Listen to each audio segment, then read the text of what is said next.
Okay. Oh, Hi, everyone. exciting. Wow. Okay. Welcome to Talk Chef. I am one of your hosts, Reka, And I'm your other host, Jordan.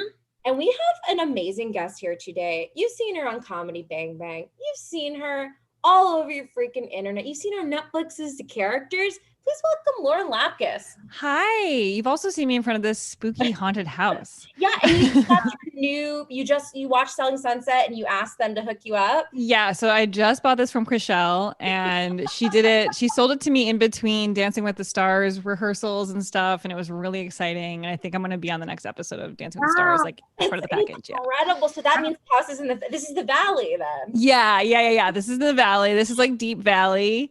I'm so excited about it. There's so many fun things going on, like so many twists and turns and unexpected rooms, and it's just great. Well, thank you for making time to be on Talk Chef while being haunted. Yeah, it's my pleasure. Thank you for having me. Of course. Now, for our first little orders of business, every week, as you guys know, we donate proceeds to a charity that is food inspired. So this week, Lauren is from Chicago. Go Chicago teams. And, yes, I feel the same way. Yeah. So we are donating to the Greater Chicago Food Depository, which is a food bank in Chicago that has a network of over 700 food pantries, soup kitchens, and shelters for the food insecure in the Chicago area. So it's a great organization to give to. So if you have anything to spare, any amount counts. We're dropping Jordan's Venmo in the chat as usual. And in 24 hours, we will post a receipt of what we've raised. Yeah, and so far, I'll say we already have 2 donations. Okay. We've been streaming for 97 seconds. That's amazing. Everybody donate right now. Pull out your phone and do it. Do it right now. And also, I want to say that Giannis did say that we are better than the debate. So I'm going to put that on the freaking poster. Talk Chef is better than the presidential debate. I really hope so, honestly. Like, yeah. Imagine if someone was like, yeah, this isn't holding my interest. I'm like, I prefer the state's vibes way better. Oh, no. Yeah. I think this episode does have probably a more heated debate than anything that's going on with the Trump-Biden debate. It's like, we already know where they stand. We know what's going on with them. But I think we really need to talk about the amount of people on our Instagram poll that said they would not let Top Chef contestants cater their wedding. Well, in 24 hours, Jordan, is the key operative of the challenge, right? Yes. And what I will say is the most shocking person that voted and said that they would not allow Top Chef contestants to cater their wedding as a challenge was Reka Shankar, which was unbelievable. Okay. Can I say this? Food is the most important thing to me in the world any day of the week. If you're giving people so little time, they will not put out their best. And you know, I fucking love dessert, Jordan. I know. I know Top Chef. If these Top Chef, these poor haggard chefs are coming into my wedding, which is going to be great, and they're like, I got to make a cake. Oh, fuck. No way. When he brought out not to skip ahead, but when he brought out that or said that he used cake mix, I was like, this is crazy. That's what I do. You can't be using cake mix if you're a chef. I love that it's free, but food is so important to me. I remember the food at every wedding I have been to. If the food is disgusting, I also know how they treat vegetarians on this show and dessert lovers. I'm not represented in the Top Chef family. Reka, you would get to be on an episode of Top Chef and Padma would be at your wedding. Jordan, I am marrying Padma. You have forgotten. She will be there regardless. What don't you get? All right, that's fair. I'm sure truly 60% of people said that there is no way that they would let Chef actually, after watching this episode, I have to say I agree. I think there might be a part of me that initially would have trusted it and been like, sure, like they're chefs. What could go wrong? But I think I agree that I think that people at weddings are really judgmental about food and they're starving. And so it's like a bad combination because they're like really hungry, but then whatever they get, they're kind of going like, that wasn't really that good. Or like, oh, that was weird. Or that wasn't enough or like whatever. Yes. And it's a lot of pressure. So I don't know if I want people thinking about that while they should be thinking about me in my moment, you know? Exactly. And I'll probably have a Hindu wedding, especially if I'm marrying Padma. And that's long. You gotta keep people rolling with food. You would need so much food going. Like, it's like you can't have them just throwing together some frozen stuff that they found at the grocery store. I don't know about this. Wow, this feels insane to me. I would do it in literally one heartbeat. Well, okay, what if it was just that? What if is it to be on an episode of Top Chef, or is it to have free food at your wedding? I guess either. First and foremost, let's just say I'm not getting married, right? Like, it's not happening. Right? Okay, everyone, let's clear the elephant in the room. We all know I'm notoriously not married, will not be married. Great. It's just not happening for me. So if I found out that I'm getting married, all right, we're already surprised. Then I don't care about weddings that much. Yeah. So I also don't have any money. Yeah. So if they're like, hey, do you want food and a gimmick for your wedding? I'm like, yes, absolutely. A gimmick. It's a pirate wedding, chef. If someone was like, I'll throw you a free pirate wedding, I would do it. Like, who cares? You know what I mean?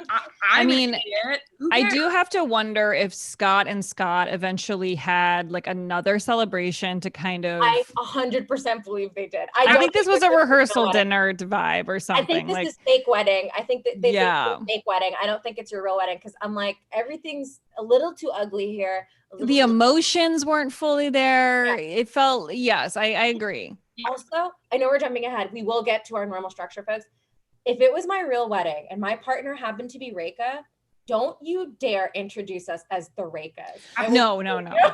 I actually really noticed that there was a moment where one of the hosts, and I'm not super well versed in Top Chef, but one of the hosts was like, you have to make the food for Scott and Scott. And I was like, all right, yeah, there are two of them, and one is Scott and the other one's Scott. Yes. I do not wish to be referred to like the Reka. Like you're a pop group or something. Yes. Wow. I'm just not aligned with either one of you today. I would absolutely love to sync up with another Jordan, and people could call us the Jordans, and we would take pictures standing back to back like we're Mary-Kate and Ashley Olsen. That would feel really fun to me. I feel like incest photos.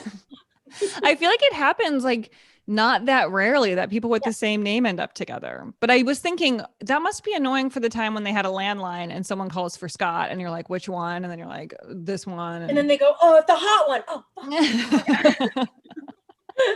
That's true. That's very true. Okay, so the way we always like to start our episodes, Lauren, is just like as our Top Chef contestants have to do a quick fire challenge. Today, you are going to have to do a quick fire challenge. Okay. So we are going to ask you 10 questions, and you will have 45 seconds to answer these questions. This is the fastest quickfire in Top Chef history. I'm panicking. Okay. Yeah. I'm going to say only one person has ever truly completed this quickfire. Yes. Wow. And just so you know, it's not like trivia about math. It's just my opinions and feelings. Yes, okay. Exactly. And it is called trivia about math. It's not just called math. I will start the timer when Jordan finishes her first question. Are you ready? All right. Are you ready, Lauren? Mm-hmm. What is the best thing you've eaten at a wedding? I like when there's a dessert station. Would you let a Top Chef challenger cater your wedding? No. Would you date someone that looked exactly like you? No. Should you have inedible garnishes on a plate? No. What if it's origami? Yes. Is boxed cake mix bad or delicious? Delicious. What is a chef's job? To cook food in an artistic way, perhaps? Would you consider Steven a chef? Which one's Steven, the sommelier? Yes. No. Is Steven a liar? Yes. How hot are Jordan and Reka? Very. You did it! Oh my God, Lauren! You have completed the quick fire. So you have won a deed to the Terlato Vineyard, which is a wine vineyard I have only ever heard of on Top Chef. So I own it? You own it now. This is so great. You might co-own it with, who was it? Jana Schmieding. Oh, great. Oh, great. I know her. We can go in on that together. I feel safe. Yeah. And I'm going to say you finished that in record time too. I think she deserves an extra prize too. So you'll get, what do you get? You get my cookbook, which is called eaten shit with Reka times. And it's invisible? Yeah. Great. To be honest, I was almost panicking because I was like going way too fast and I was like, this is going so great. I'm going to ruin this. And there was just that moment, but we made it through. You did exactly. This was really great. And Giannis pointed out you even asked for an extra clarifier about Steven and you still made record time. That's true. That's true. Yes. I don't trust Steven at all. And I actually wanted to like watch more of Steven for that very reason. Yeah, he's so by the way, as we announce every episode, Steven is 24 years That was old. an issue I had. Yeah. Now, I'm assuming neither of you are 24. Like, I don't want to like disparage 24-year-olds. But I was like, the second they said he was 24, I was like, he doesn't know what he's doing. Like, there's just no way. But he had that great move with having everyone be in sync. And I was like, where is he now? There was this feeling where I thought he went on to do big things. Perhaps. I think he didn't. Don't think he did. And I guess that's a question I have. I mean, we can circle back to it also more once we get to the elimination challenge, but just both of you being like, no, he didn't. I'm so sorry. No, he's dead now. Yeah, I'm sorry. I believed in him, but how much do we care about fancy service? Like, Lauren, was the plate sweeping like that impressive to you? Were you wowed by that? Here's the thing. I was wowed by that, but when you eat the food and it's bad, the plate sweeping does nothing. Like, that really works if the food is amazing and wow, and they were doing this coordinated movement, and I thought that was very classy looking.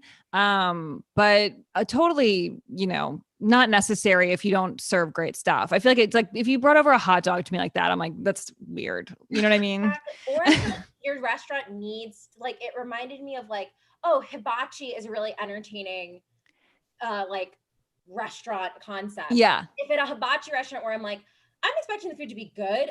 The ones in my hometown are not like, I'm not expecting it to be great. If they want to do some sweeps, I'd be like, oh, that's fun. Yeah. Yeah. But yes, I hear I liked that was his idea, but I also think he was focused on the wrong things. Like, that's just not, and they were all saying that too. And I guess, and also his title was sommelier, which confused me. Like, he's not a chef. What a pressing, beautiful question. There's no way to know. It's a real sort of existential thing. Is Steven a chef? Yes or no? Sound off in the comments. Sound off in the comments. Let us know. I say no. I say he likes food and he's a sommelier. I felt like he had that sort of like chaotic energy of someone who is just like, I actually know how to do everything. Like, there's just this feeling about him where he feels super confident, but you can sort of see the panic. And I kind of hated like when everyone had to pitch their ideas and I could just see everyone judging and panicking. And I was like, this is so, but it's season 1. I was thinking like, they haven't learned that they're filmed all the time, that they're always on camera. Your reactions are being judged and like scrutinized. I don't know. It made me kind of nervous though, watching them kind of like look at each other when someone's talking. Yes. I do think there's definitely like weird first season, like stuff going on. And actually, speaking of which, let's chat about this quick fire, right? So this was an interesting quick fire. Basically, the premise of this episode is there is a wedding between two men named Scott, and they're named Scott and Scott. You just did the thing. Yeah. Yes. Two men named Scott. You're okay, right. Okay. It's not a wedding between the Scotts. You are right. You are right. And I do want to point out for people who didn't watch the episode, the two Scotts look exactly the same. They did strike me as extremely similar. I think they're different flavors of the same ice cream. Yeah. And Rachel, what are those flavors? I think one was like an orange creamsicle and the other was like plain vanilla with chocolate dip kind of thing, but they're both from Good Humor. It sounded good. Okay. I felt a little bit more like one was vanilla and one was vanilla bean. Or like French vanilla. Okay. Yeah. Maybe it's a vanilla French. Okay. It's Scott and Scott, vanilla, French vanilla. Okay. I like that. Now we've fully respected these men. Yeah. Where are they now? I want to know if they're still married. I have so many questions. Like when I watch something old, I need to know where are they now? Yes. I'm going to find out if Scott and Scott are still married. Okay. You do that. Okay, good. I'll take us through this quick fire. So basically they have to pitch their wedding menu to Scott and Scott. And Scott give these like kind of parameters. They want it to be a pan-Asian meal. They very specifically say, we want a prawn canapé. and they want like 4 courses. And they were really specific about that. They were like, needs an amuse-bouche. And like, that's the only word I remember, but I was like, okay. Yes. And they definitely want a wedding cake, which is always a big issue on this show. So the chefs are challenged to make a prawn appetizer or canapé, design a menu, literally design like arts and crafts style, and like sketch. That was some season 1 stuff. That was I was like, you don't make them draw. Yeah. That is not the skill. Famously, every chef loves to be like, my handwriting's ass. I draw like shit and I look like garbage, but I cook. You did sound like that one guy who was too much for me. The guy with the salmon. I was like, calm down. Oh, you mean Harold? Yeah. We stand Harold on this podcast. I must say, well, Harold is just this is the most heated Harold has ever been. This episode. Okay. Because I didn't know if I thought that was like his energy the entire time and it was stressing me out. This is his absolute 300. Like he's well past his limit. Harold is literally cool as a cucumber at all times. Doesn't say a word. Wow. Him in a really unusual situation. He's like, you're going to sell me the salmon. Like, it was like, okay, she said no, but. Yeah. I do wonder how much of that was drawn out for like dramatic effect. Yeah. And my favorite part of that whole thing is when Leanne goes, you need me to go talk to her? Yeah. You want me to, I was like, is this because the woman behind the counter was Asian? And is what I think of, because that's what my family would do. Be like, yeah, you're useless at talking to Indian people, Rika. I'll do it. But I thought, or because she thinks Harold's like a wimp. Yeah, well, when he was telling the story, he did something that I really hate, which is like, he didn't tell how it ended. It was like, she doesn't want to sell me it. She didn't want to give it to me. Da-da-da. And she's like, well, I'll go to, he's like, no, I got it taken care of. It's like, start with that. Yeah. Hey, I got everything taken care of, but it was a hassle. Like, I don't like people are like, they build out the suspense when you're under a high pressure situation. That's like, just tell me the facts. Yeah. But I agree. This is a little bit of I love like arts and craftsy stuff. But I agree that this is probably not great for this show. Yeah. So it's really arts and craftsy, folks. Leanne's doing watercolors and origami. Steven's doing his normal shit. Actually, everyone else kind of does their own normal shit. Leanne just does painting. It looks really beautiful. I couldn't quite catch Steven's menu. It was like a tangerine and ponzu prawn escabeche and some 4 courses that included lobster and veal on a $3,000 budget for 100 people. Not possible. And they literally were like, can you do that? And he was like, yep. He's like, yeah. In all my years as a chef, meaning 6 days, I can do it. His brain is broken. His brain is broken.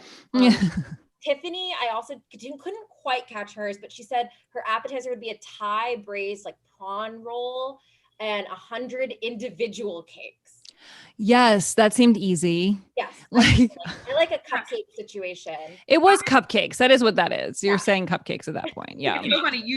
I didn't think of that at all. But when you say that, I'm like, yes, of course. That's exactly what a cupcake is. And actually, it's not as hard as it sounds when you say cupcakes. But when you say individual cakes, then I'm impressed. When you say individual cakes, I go, for me? I don't Yeah, but I don't deserve. Impressive. Her being like, she really sold something that I already know back to me in a way that made me not even realize that I know it. I think that's impressive.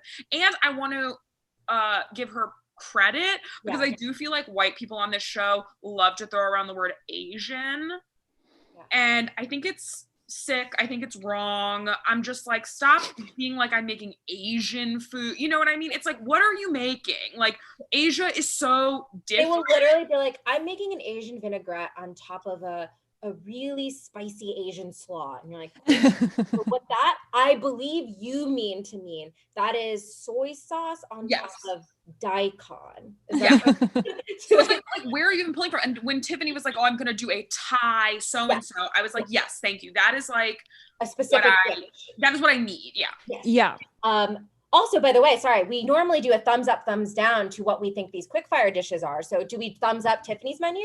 I didn't quite elaborate as much as I could have, but 100 individual cakes and Thai. Oh yeah, I liked that. Here, Can you see my thumb? It's disappearing into my. I love it. It's and then right Stevens was his tangerine and ponzu prawn escabeche, and probably no food because you wouldn't get served lobster and veal. But yeah, I didn't think that was going to happen. If he can pull it off, I'll eat it. I'm vegan, but I'll eat it.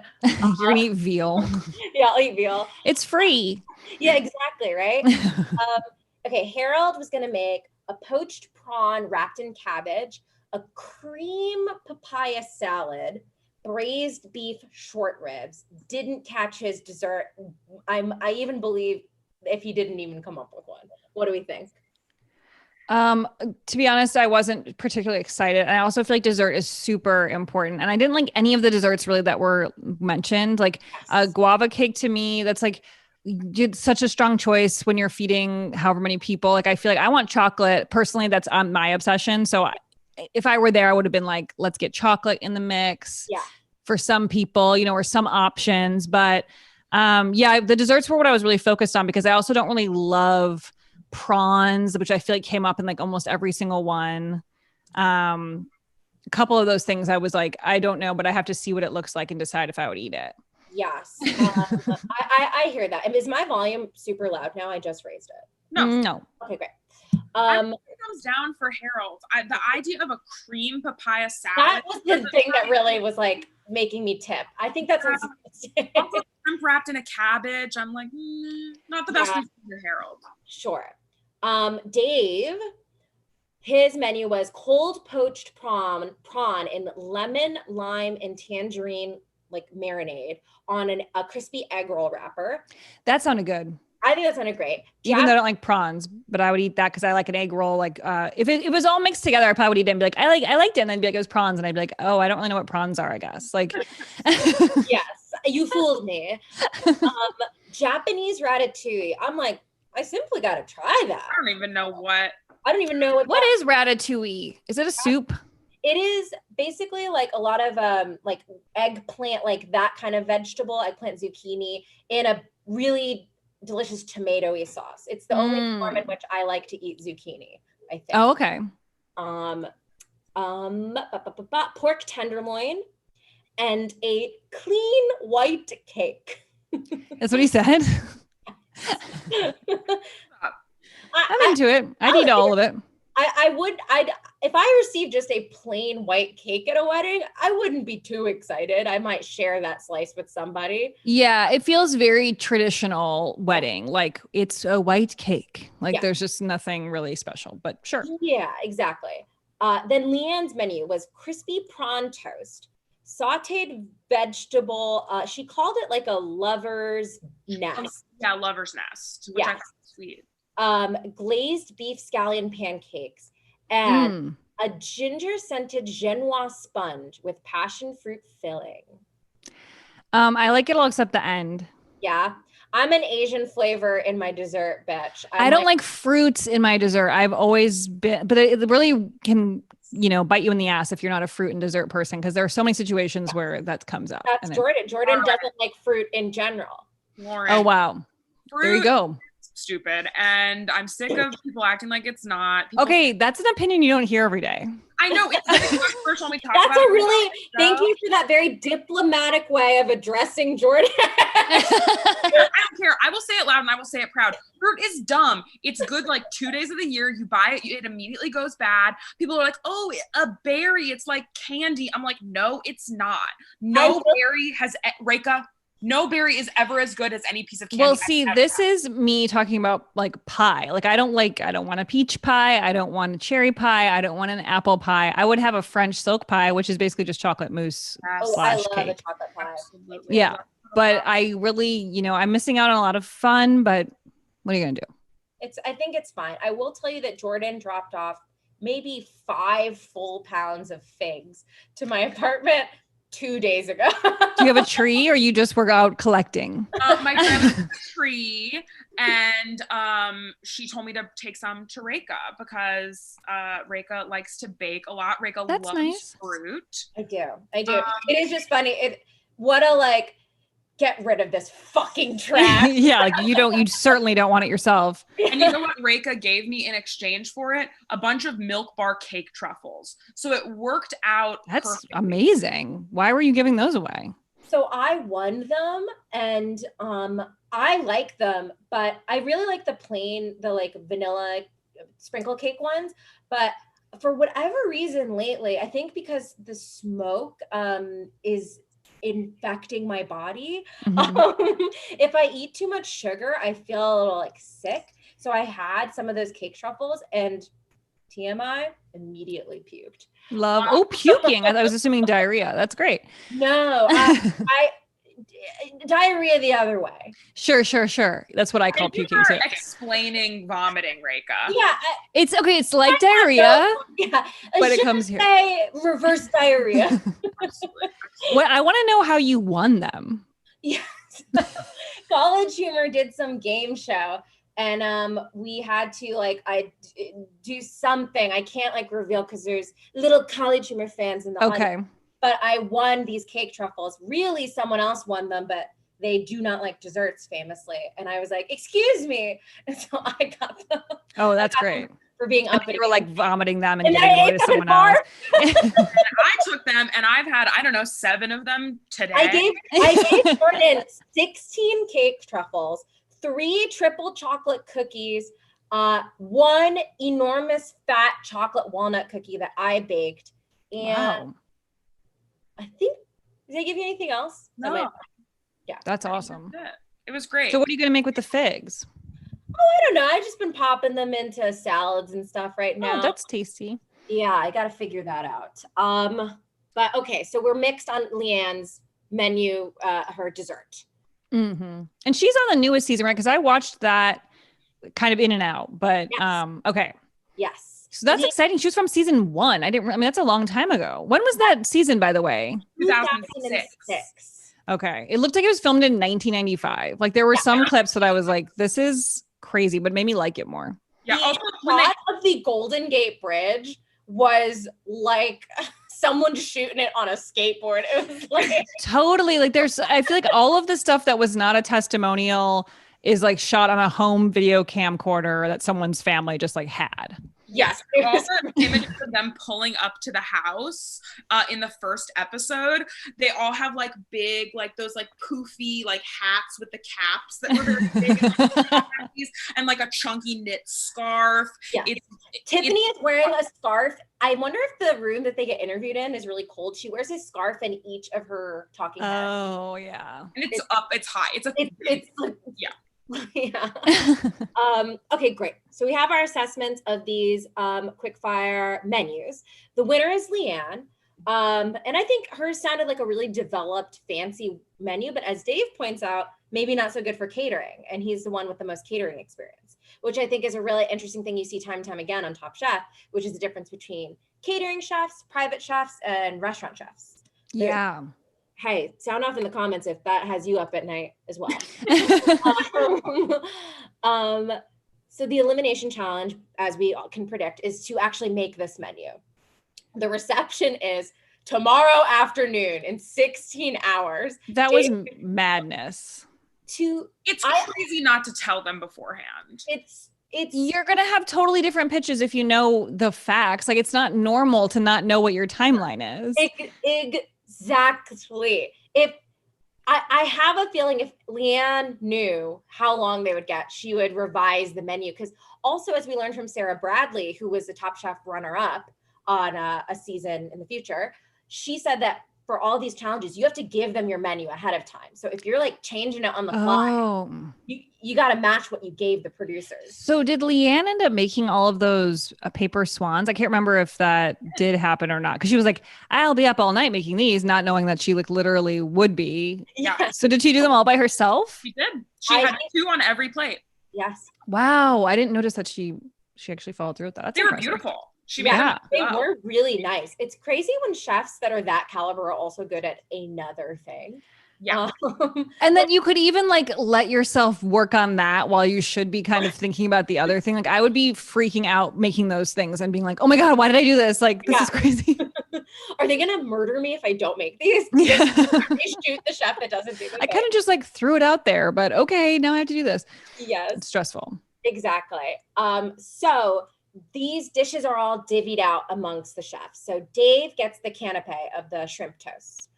Steven gets an amuse-bouche, which seemed to be a bunch of random crap that I don't know who came up with these, because these were all stuff that weren't on Leanne's menu, to my knowledge. It was lobster harumaki, glazed oysters with a yuzu marinated roe, and crab soup dumplings. I don't remember Leanne saying any of those things, but maybe she did. Oh, weird. Yes. Harold did the first course, which was a green papaya salad. He got to get his cream salad in there. And then he's like, I thought it tasted good. Was that the one everyone hated? He's like, I tasted it and thought it was good. I was like, well, maybe don't say that after everyone said it tastes like ass. I actually like ass. He's like, with my palate, I liked it. It was like weird, bad. I got a bad tongue and I thought it tasted good. My tongue doesn't work and I liked it. We normally, this is truly an anomaly episode for Harold. I gotta say, I'm still a Harold stan through and through. I love him. I trust that he thought it tasted good, and it's just a lapse. That's what I gotta say for our boy here.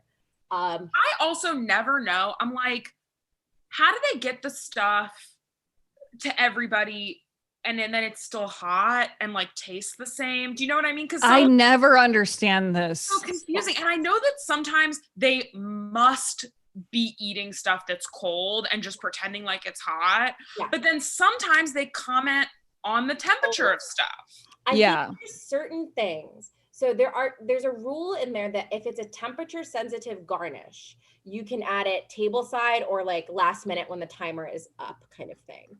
And I have heard that for like quick fires, you don't get judged on temperature because purposefully Padma or whoever chooses a random person to go first and then you go around. But for elimination, I'm not sure, especially because they have heat lamps and, you know, whatever normal tools a chef has. But for something like this, that's where like you got to have catering savvy, right? Like, how do you keep 100 plates hot? How do you fire 100 plates all at the same time? I have no idea. What is Reka rolled? Rake Harold. It's you and Harold's couple's name. I didn't make it up. I can't remember who did. I'm like, okay, I can't tell if you're making fun of me, and if you are, I would love to just join and not know. No, okay. Rake Harold. Thank you. This is in the comments, Lauren. I did pick up on that. No, okay. I don't remember who coined that, so please show yourself if you came up with Rake Harold. But yeah, that's what people have been saying. If you don't show yourself, I'm going to assume it's disrespect from Jordan. This does feel like the show to share the fact that I was on an episode of Hell's Kitchen. Oh my God. What did you do? I was a diner. I was just there. I don't know. I can't remember how it happened, but I got invited to go to eat at the competition. Like it was like they had a restaurant full of people, just random people. And so I went and had the food and like watched the show being made and ate it. And tell us everything that happened. It was one of those, it was like you get there and you have to like go to like some weird, it's like a sound stage and you're like filling out paperwork and there's a lot of people milling about, and then they bring you to the restaurant and it's like, you know, dramatically lit, but I don't know if it's not a real restaurant. It was like a place, I don't know, stage. And then get seated and I got to witness a couple like fights. Like I can't remember any of like who the people were because I really didn't know what was going on. I was there I was honestly like free food. I was like, great, like a steak, like awesome. And just get to watch some of the drama unfold in the kitchen, and you're like, the cameras get excited and go over there to film that moment, and then there's like, you know, some chaos, and ultimately I'm in it for like 2 seconds, like of the episode that I'm in. I'm like walking into the restaurant and then like I'm done, I think. But very weird. What season? It's on my IMDb, so somewhere on there I could figure it out. Yes. That's my brag. In addition to the charity, we're gonna be linking Lauren's IMDb in the comments. You can see my episode of Hell's Kitchen where I literally am a background actor, and it's incredible. I fucking love that. So no money. You won't get paid. You only got food. No, just got food, and I think it was like free food and drinks. How was? And it was fun. You were also on an episode of Nailed It? Yeah, that I got to actually be a judge, which was really, I wasn't just milling around in the background, like watching, but how is judging one of these things? Oh my God, it was so fun. And that show really worked for me because I love sweets. So I was willing to bite into basically anything, even if it was like just pure fondant or whatever. But it was fun and everything was really gross. Like, I don't think there was anything like I could eat it, but it wasn't like, you could just tell that someone had like really been touching it a lot. You know, like there's always like those cake balls that are like too too big, or like they've been manhandled, and you're biting into something. We're in a whole different time now. I don't know what I would do now with trying all the food. Oh yeah, someone in post-COVID is like, yeah, I made cake bowl, but I ducked down the ground and then accidentally put my nose in here.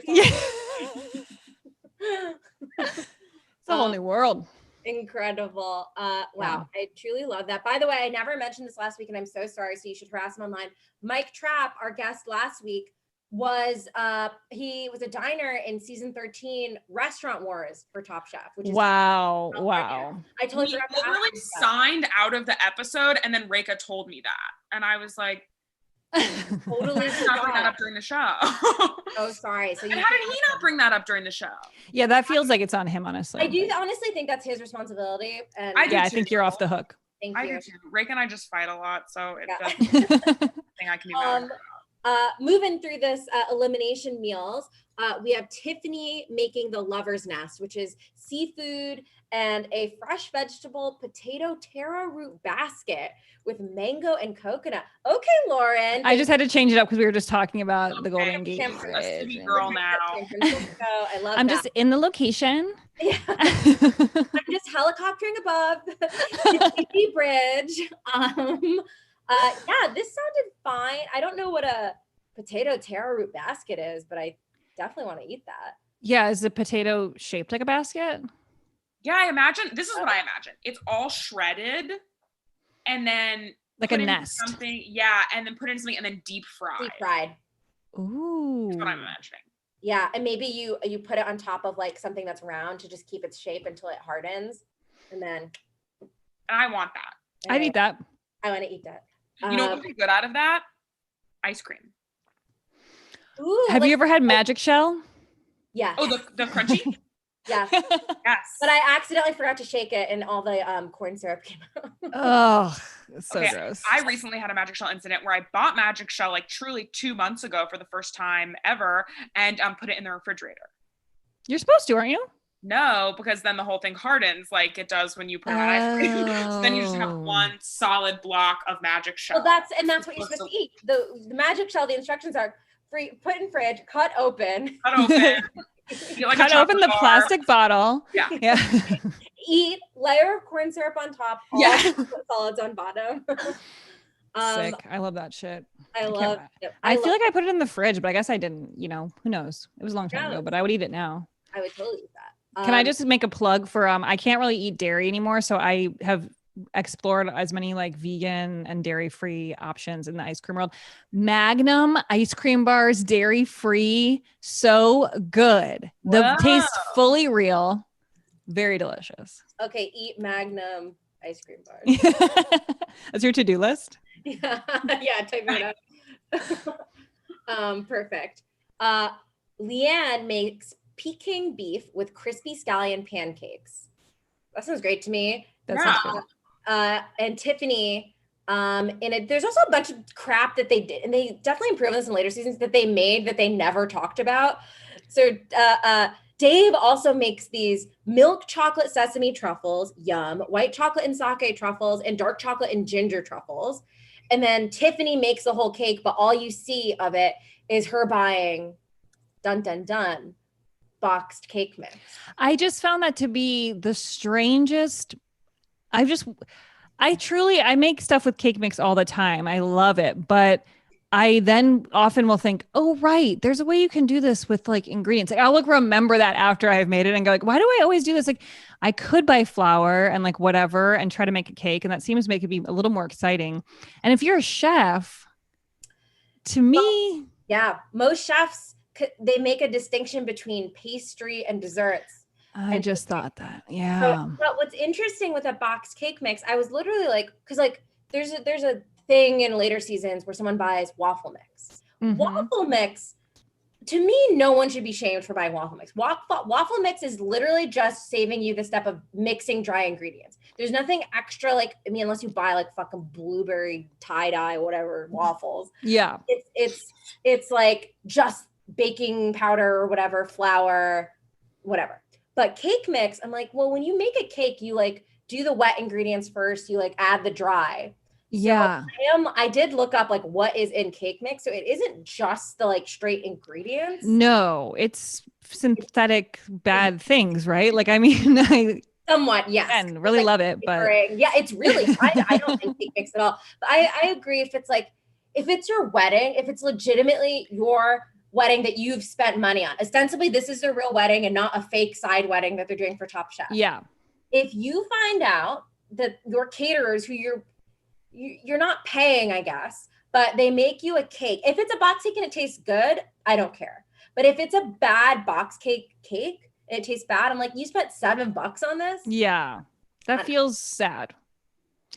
Because So the wedding cake is the most like, it's the most traditional element of the wedding meal where you're like, this is the part where everyone cares that we take a bite of it, like whatever.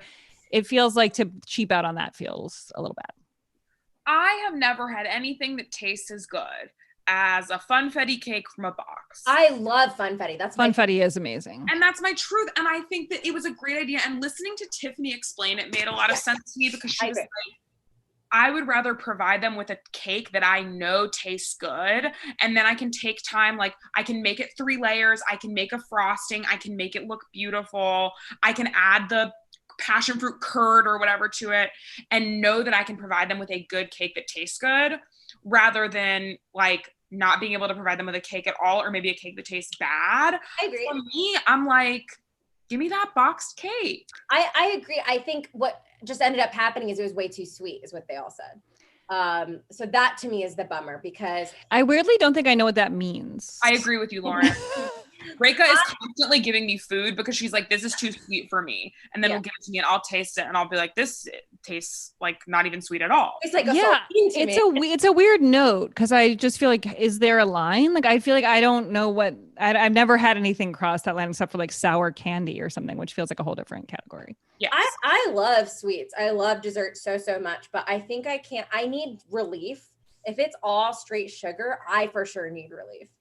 I can't keep going. I'm working too hard already. I can't. Okay, so this is our menu. Drama arises as we kind of illuminated earlier. Harold can't get his fish at the store. I kind of feel like this was like fake drama that they made seem bigger than it was. Yeah. I fully agree. I also think that listening him talk about, and you know, I love Harold. I love my guy, but listening to him talk about the salmon did feel stupid. He was like, there's fresh salmon and there's frozen salmon, and the frozen salmon is of better quality, but I'm going to take the fresh salmon even though it's of worse quality. I'm like, do you hear yourself talking? Yeah. I also think people don't think about the fact that when you get fresh fish at a store or like raw fish at a store, I would say 9 out of 10 times that fish was frozen on the boat. Mm-hmm. And then thawed out once it got to the store. Right. They didn't go get it right then. Yeah. So I'm like, what are you like? I'm just like, do you hear yourself speaking? That felt really like anti-Harold to me. And I was upset. This is the anti-Harold episode where he's like, Harold's just not being Harold. So like, okay, because this is a lot for me because I only know him this way, and so I'm pretty much the same as the people working at the Whole Foods or whatever. Like he's an asshole, you know. Like this is the only way I've ever encountered him. He's really gruff. He's really rude. He's very entitled, and I just don't know. And I kind of just I think he would have to do a lot to make it up to me at this point. Sure. No. Yeah, I get that. I really do get that. I hope. If you watch the other episodes, really report back to us. I'm really curious if you'll see like other sides of him that you. Yeah, I really actually feel like I mentioned I sort of watched this new season because my husband really likes the show and he was in like a league that was like betting on it or whatever. Oh. And I liked it, but I didn't really care because I don't know. I watch a lot of reality TV and food isn't like totally exciting to me all the time with competition. I miss a lot of the important stuff with like what types of thing they put into it that, you know, whatever. But with the old show, like with the season 1, I was like, I could watch all of this because there's something like, there's a lot happening that's like nostalgic and sort of like reality TV 101 sort of stuff happening that I like. And it's just, and it's like, because it happened so long ago, like the stakes are so weird now that you're like, oh, I kind of know what happened to that lady. Like she's going to be on this again in like 14 years. Oh, yes, like, yes, yeah. There's like fun things like that. That's true. Which got my attention. I could watch the whole thing. Ooh, okay. We have a new believer in Top Chef. We also see Steven kind of taking fucking forever doing all of the tasks that apparently should not take that long, and also not using his time wisely by yet again, this is maybe the 80th episode in a row where Steven facilitates wine service over actually cooking in the kitchen, which is like unreal. I think maybe my favorite shot of this entire season was when Leanne was like, and Steven's out in the front telling them how to run the front of the house, which is weird because they have a person that's in charge of front of house. And then it cuts to a man just standing in the corner of a room and you hear Steven talking. Yeah. And he's just like, and I thought that was very fun. Yeah, I do think it's like really bold to act like wine is really important during this competition. Like, yes, a thing you did not make. Yeah. Who cares? Two, everyone will get their hands on it somehow. Like, it's not like it's fine. Like, it'll get served. Yeah. Like, it just doesn't matter. Like, there's so much to be done, and they need all hands on deck. And just the idea of like you being off in a different room, like dealing with the drinks, is just like telling someone how. Like, I am sure there's art to stuff with wine that I don't know about, but like literally telling people how to pour wine. Oh, it's just not the moment. Like, no one cares. Yes. Hitting them with like 100 wine facts. Yeah. Being like, this is this wine that's from this place that comes from this, and there's a wine for every course. It's like, shut up. And then he leaves all of them with the spoons with the stickers on. The spoons with the stickers thing was such a like horror moment to me. I agree. That was disgusting. Like, the idea of getting the spoon and eating and then realizing there's a sticker, it just would feel so gross and cheap. Yes. And like, that was stressful. Why did they put a sticker on each spoon? I was like, this weird, like whoever sold these, this is going to, because like usually when they buy stuff like that, they buy it from like Restaurant Depot kind of sell to restaurants.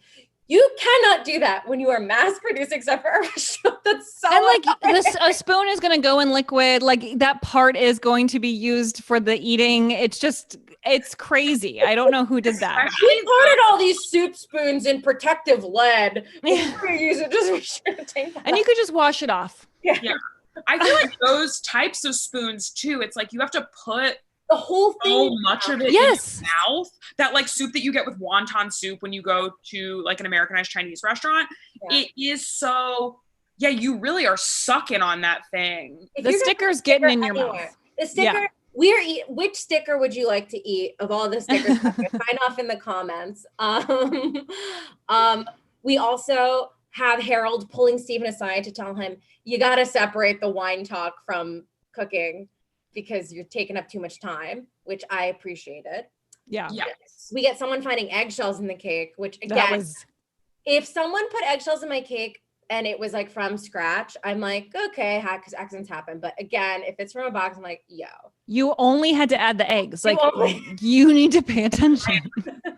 I agree. How did that happen? How are we cracking eggs? Was she cracking 3 dozen eggs at one time? She took. I have to say, like, and sat on them into the. It makes me think of Sleeping Beauty, where I don't know if you remember this, but for some reason I always love this part where they're like, fold in 3 eggs, and then she just like puts them into the dough and just like squishes the eggs like fully in eggshells. When the 3 fairies are making the birthday cake. And I just go on for like an hour about that. Yeah. I have found I've been like doing more cooking and baking, of course, like during this whole time, because I'm not going out as much. And I have found my own hair in my food like multiple times. And I truly like, I pray that no one I've ever made something for has been like, cool. Like, that's so sick. And I found my own hair in a cookie. Like, that's just disgusting. Okay. I feel Jordan and I will have different answers for this, but like, what is something that if you found it in a food, you're like absolutely not taking another bite? Oh, a nail? Yeah, like a fingernail. Okay. I've kept going for sure at restaurants when I've seen a hair or something and been like, not great, but I can live. But yeah, I think a fingernail would be really revolting. Yeah. I don't know, what other options are there? Like, what do you guys think of? Well, one time I got the flu and I was really, really sick, and I only wanted soup, and I ordered soup like on whatever, Grubhub, whatever, Seamless. And it came, and I was like, oh my God, this is the first time I've eaten in like a day and a half. And I took a bite, and I was like, okay. And then I took a second bite and I thought it was like a vegetable or a spice. It was a small roach. No. That is, you bit it? I didn't eat the roach. The roach came in the second bite. Me, a vegan, was about to eat a roach. Yeah, because I eat meat, but I love roaches. Yeah, exactly. But like, I was like, this isn't for me. They got the order wrong. Well, that's really sick. I do think bugs, poop, anything like that would be okay. All right. I draw the line at human shit. If I take a bite of my food, I meant more like a rat poop or something like. I think that would really equal a roach. Or like, I mean, I would throw up immediately. Yeah. I was so sick. I just like put the spoon down. I was like, okay. And I had ordered other food too. I just kind of put it quietly in the bag and threw the entire bag. Yeah. I just did that the other day with some food I ordered that was really gross. And I never do that because I'm like, oh my God, I just spent so much money on Postmates, like ordering this thing and like all the delivery fees. And it was just disgusting carbonara where I actually think like the restaurant wasn't prepared for someone to order that.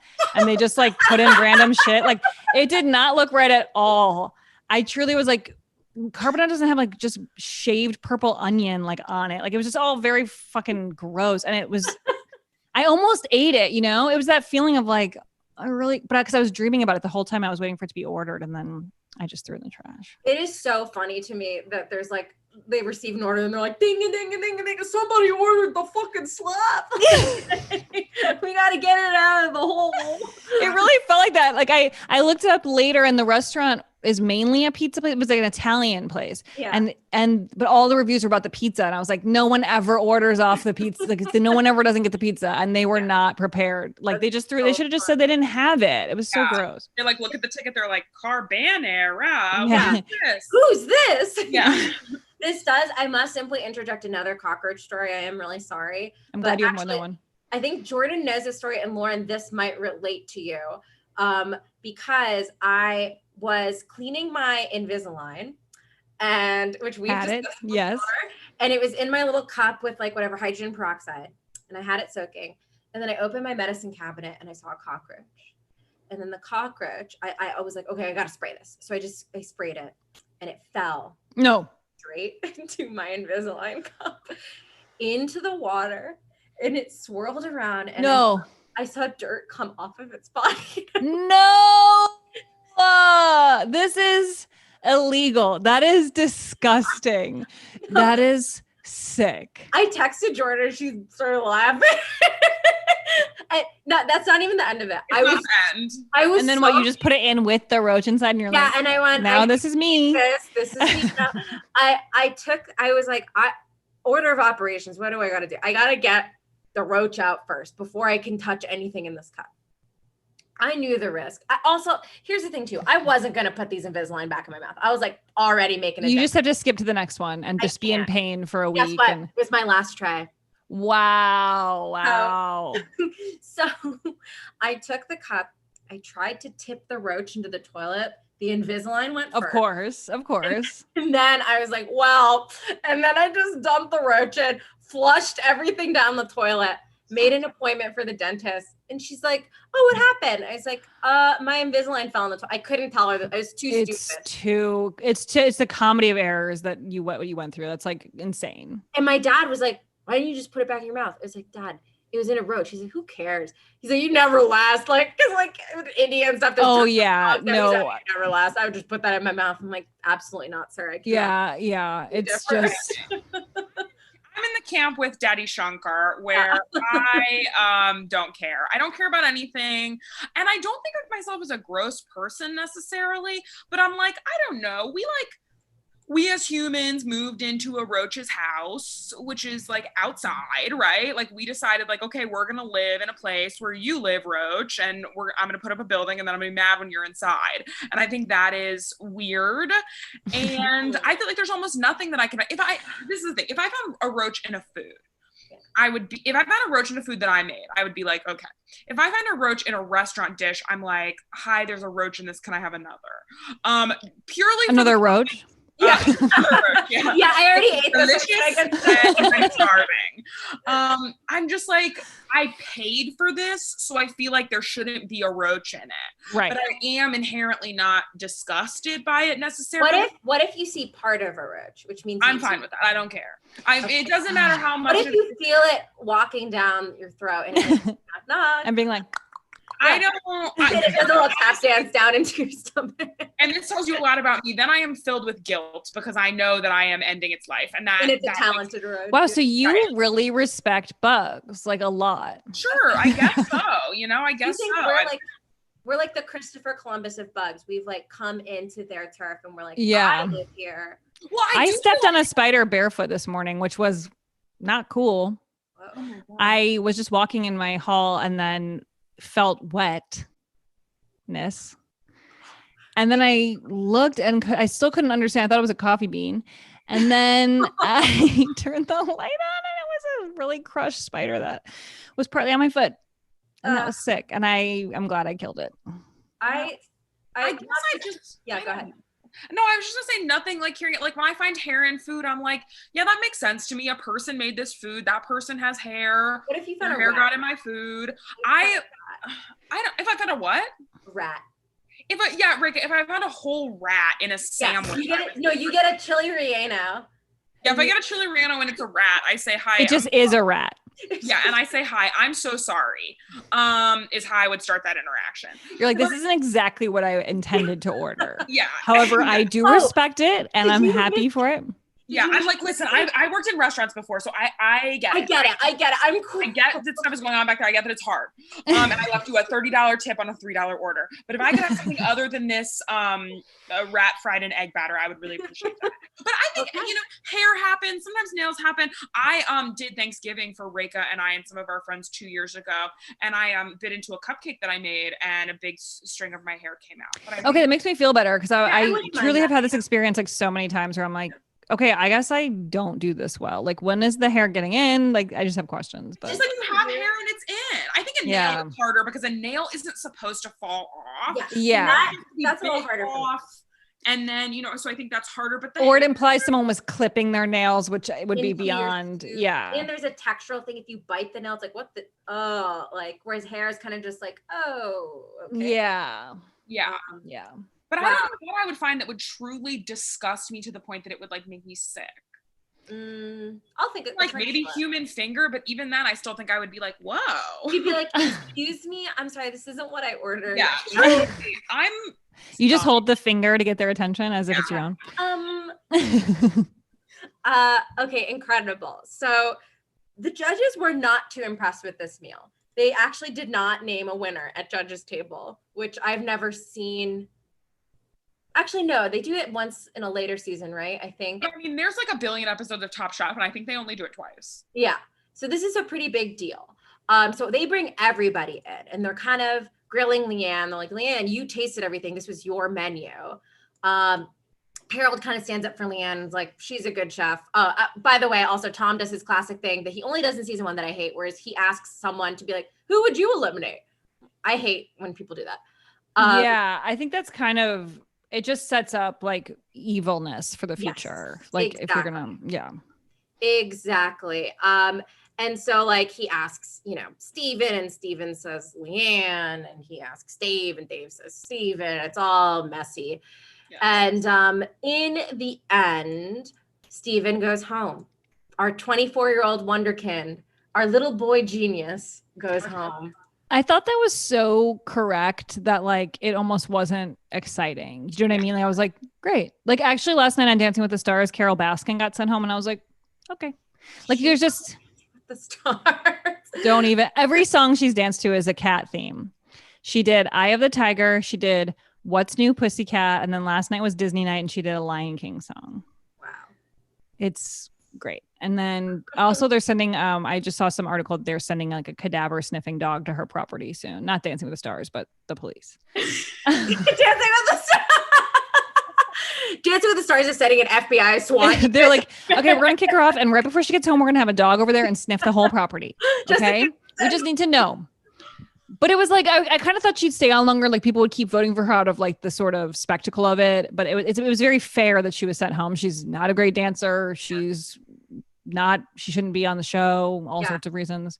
There are a couple people on this season that like are there for spectacle. I mean, Tyra Banks. Well, she is hosting and it is wonderful. Because it's usually Tom Bergeron, and you know, we've just seen him for 20 years. It's just nice to get a fresh face, honestly, even though it's not totally fresh. We're very familiar with her, but sure. Absolutely. One thing I do want to comment on is that when Tom is saying that he has had better food elsewhere, he says, I've had better food at a New York takeout place. That was so interesting to me, because I what also thought that was possibly mean? Well, because I'm like, yeah, that's really good. I know. I was also like, I'm like, New York Chinese food is very good. It's like the best. Yeah. Like, I think that's not really an argument. I've had better food at a delicious Chinatown dim sum restaurant. Yeah. Yeah. Like, makes sense. First time was Chinese. He just calls it a takeout restaurant. Yeah. Which is so general. Yeah. I'm like, isn't every restaurant a takeout restaurant except for like, I guess like a 5-star? I think he's implying like at the $3 lo mein place, right? The Marcy Avenue J, I get better food than you chefs, which is like, we've talked about this a little bit, but like people are so like snooty on this show and other shows about like, what is comfort food? Like, why can't you charge more than $3 for lo mein? But why can like a white chef do that? And like, like Tom is like, I don't know, I think part of that crowd, if that is sort of what you were getting at, Jordan. I don't like it. I think it's elitist. I think I have a big problem with like classism within food to begin with. I have a problem with that. Only me. I put up with that problem. It's very unique. Thank you. I think that's so prominent in Top Chef as a whole, but especially like early on. I'm like, don't call it a takeout like, fuck you. I don't know. That really irritated me. Yeah. It would be different. And it's like, I would hope that most takeout places are going to have better food than something that someone came up with within like 10 hours and had to execute. Like, most takeout places have been making the same thing every day and they make it really good. Like what? Absolutely. Yeah. Truly crazy. So great. We kind of talked through this episode. Steven is gone. Incredible. Lauren, we like to like cap every episode by asking, what would you have cooked for this challenge? Yeah. And I was just going to say, for this one, I'm saying we're looking for an appetizer, an entree, and a dessert if you feel like you can provide. I don't feel like I can provide. So here's what I'm going to tell you. Like, I feel like if given this challenge, I panic. I don't really know how to make anything. I don't really know innovative ideas with food. So what I'll probably, if I had to literally make it myself, like you're going to get like, here's what I can make. A salad that might have some like sort of hot and cold components. Yeah. And some hair. It definitely have a full braid in it. Okay. I can make, you're going to start with a salad, some hot and cold things and some hair. And then for the entree, I'm going to give you a bunch of like veggie chicken nuggets, like with no meat. And then I love that. Those are so good. Okay. Then I'm going to give you those. And then for my dessert, I am probably going to use a cake mix and I'm going to I'll make funfetti. I'm happy to do that to please the crowd. Okay. And, and all of that is going to be topped with, all of that will be topped with, just some pancake batter. Incredible. Does that sound really good? That's very unique. We always, just so you know, put up a little poll on our Instagram of like your meal versus the winning meal. And there was no winning meal this week. Great. So that's actually, so I win. So you win. Yeah. We will have people judge whether they would rather eat your thing or nothing. I love this. We'll see what people say. Okay, everyone get your little voting fingers ready. Get your fingers ready. This is very important. This is the get out the vote that they mean. Well, guys, Jordan, how are we doing on donations just before we close out? Okay, so truly incredible. I mean, do you want to know an amount? Okay. We've raised $70 so far. Hell Wait, yeah. What is your Venmo? Because I should participate in this. Oh my gosh, Lauren, that's so nice. My Venmo is at JORDAN Uh-huh. MYR1CK. So I knew there my was something tricky. Yeah, there's something tricky about her. It's a little bit of a riddle, so people have a harder time paying me. Okay, great. I Thank just added to the pot for the Chicago food bank. you so much. Wonderful. Thank you. And Jordan's Venmo is going to be open again for the next day to take in these donations, and then we'll post how much we raised. Again, any dollar amount counts. I know that food banks and anyone serving homeless and food insecure people right now definitely need all the help they can get. So anything you can donate is great. And I do really quickly want to touch on last week, we raised money for the Hollywood Food Coalition. We raised $300.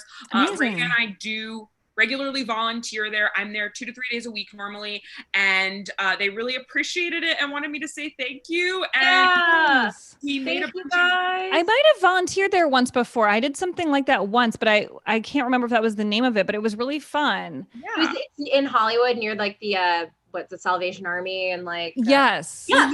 Yeah. It's a great organization. Oh, that's cool. Yeah, if you ever want to come back and volunteer, if you're bored, let us know. You can come with. Yes. That's great. Yeah. Great. One more thing, Lauren, before we sign off with you. You are top chef. Wow. I honestly thought you weren't going to say that, and I was getting really nervous, and I'm so glad that you said that. So thank you so much. The pancake batter poured all over us. That really sealed the deal. Yeah, I knew I had to do something creative and innovative, and it just came to me. So I'm so happy. I poured batter on top of it. I love it. Was the batter cooked eventually? We don't know. Well, I'm not going to answer that. Yeah, I love it. You have to use your imagination. That's a wonder. Thank you so much, Lauren. Again, Jordan's Venmo is going to be open for donations to the Chicago Food Bank. This was such a fantastic episode. Thank you, guys. It was so fun. Thank you. Yeah, of course. All right. Well, thanks again. We'll see you next Tuesday. Follow Talk Chef on Instagram. Follow Rachel. Follow me. Follow Lauren. Follow Lauren. Lauren's doing so many incredible, funny things. She's Find me. Come to my show October 5th at Dynasty Typewriter online. It's $5. $5. Yes. To see Lauren Lapkus, are you? And Paul F. Tompkins, come on, come to the show. She's from Philly too, guys. It's gonna be it's gonna be great. Let's do it, guys. Thank you so much for tuning in and not watching the debate. Hopefully it was not a shit show, but I was glad to have a reason not to turn it on. So this was great. My LA Times app says, well, that was ugly. Here are takeaways from the first presidential debate. Oh, great. Can't wait. Until the New York Times releases what they think about this Talk Chef episode. Bye, guys. Bye. Bye. Okay, we're off. Oh,